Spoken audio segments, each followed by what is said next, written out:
Hey everyone! It's been a while since I've shared a YouTube video, and mostly that's because I don't think you all would be very interested in a day in the life of an introvert during a stay-at-home order. It's really not that entertaining. Today I wanted to share with you guys some photography tips. This is part 1 and part 2 will be coming next week, so be sure you subscribe so you don't miss out on part 2. If you haven't been following my photo challenge on Instagram, here are some tips that you've missed out on. Day 1, we learned a little bit more about how to take a classic portrait of someone. We all know the go-to pose of hand on your hip, but here are a couple other easy and natural poses that you can use if you're taking a photo by yourself or if you're taking a picture with somebody else. If you're flying solo, turn your belly button slightly away from the camera. Bend your front knee and lean slightly forward. This brings people's eye directly to your face. Anything closer to the camera is going to appear larger. So shifting your body away from the camera is going to be a more flattering angle for most people. As far as your hands are concerned, you can either keep that hand on your hip, stick it in a pocket, rest it on your thigh, hold your dress or shirt, or simply leave it down. Guys, keep it classic with both hands in your pockets or arms across your chest, and you can turn directly facing the camera or turn your belly button slightly away from the camera. Here are a couple of poses for you couples out there. Girls, step slightly behind your guy, wrap your arm through his and snuggle in close, making sure that there is no space between your hips. Now, stand hip to hip and hold hands. Hand in pocket for the guy and hand on the hip for the girl.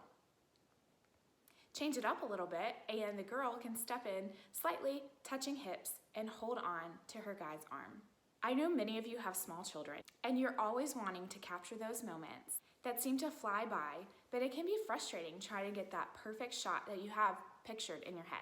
First of all, get the photo out of your head. Children are very unpredictable, so my best advice is to just roll with what they give you. You might end up with a photo that wasn't quite what you pictured, but looking back, you'll be able to remember their little personalities. I do have a couple of tricks that might help you take what they're giving you and you'll still be able to get a really sweet photo. First of all, try playing the emotion game with them. This is a game that I play with kids and I tell them, I say, okay, can you show me a sad face? And then they give me a sad face. Can you show me your angry face? Can you show me a silly face? And then I end with, can you show me a happy face? Usually this gives me a really good natural smile because they think they're playing a game, and I'm always clicking in between those shots as well, like during their angry face and their sad face. I'm taking photos because a lot of times they are just really loving the game and they give me really sweet natural smiles in between the emotions that I'm asking them to share. Another trick that I use is I ask the child to look at somebody off of camera. And I might tell that person to make a silly face, and then the kid just starts smiling naturally. And then when they're smiling nice and sweet and natural, then I'll say, can you find my camera? And then they'll usually look at my camera with that still sweet, natural smile. If you're trying to photograph your kids together, like multiple kids, I suggest using this little tip as well. Instead of telling your kids, hey, can you hug your sister? A lot of times you get those smush faces and kids get angry and all that kind of stuff. So instead of saying that, try using the phrase, can you give sister a little tiny hug?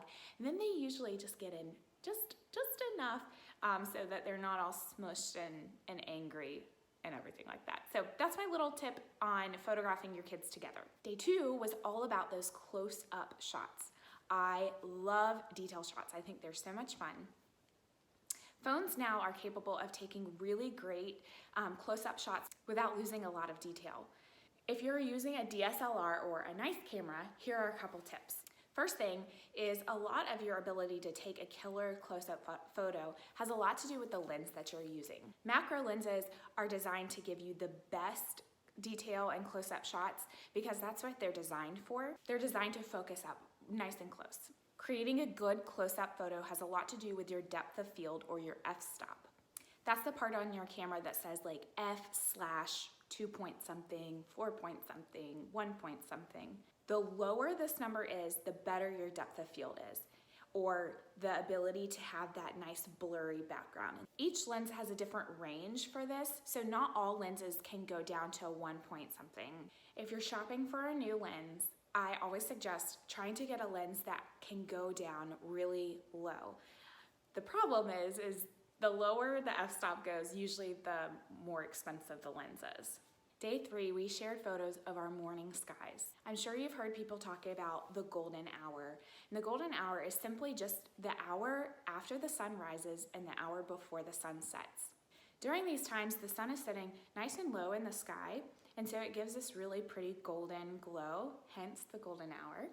During this time, the sun is providing a nice, even, soft light, and it's the best for photographing in.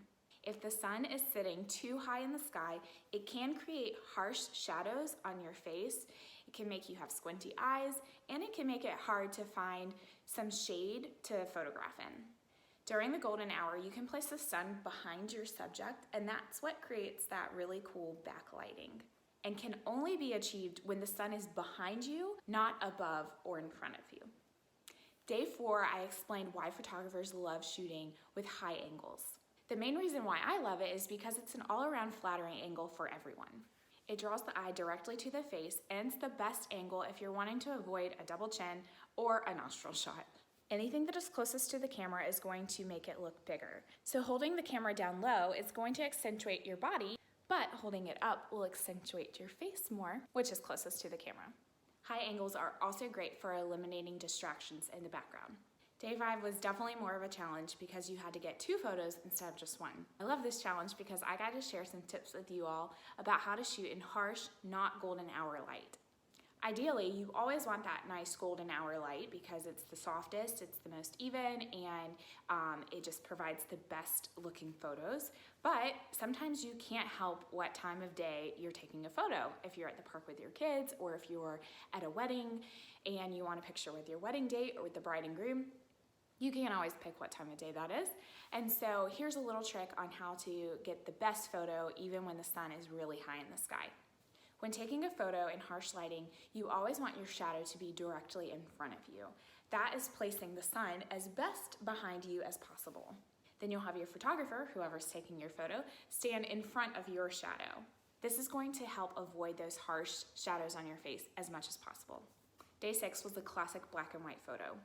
When I'm editing photos, I typically use black and white when I have a photo that has a lot of drama to it, or if I have a photo that has a lot of distractions in the background, like lots of different colors, or people or objects, and I just want my eye drawn directly to my subject and nothing else. When putting a photo into black and white, use some editing tools just to add a little bit more pop. I love to add a little bit more contrast, pull my blacks down, and my exposure up. Day 7 is today, and this is the halfway point of our 14-day photo challenge. Today we're sharing photos that are taken from a distance. These are what are called wide shots. These are beautiful, especially when you have a really cool background. I love using the rule of thirds when shooting these photos.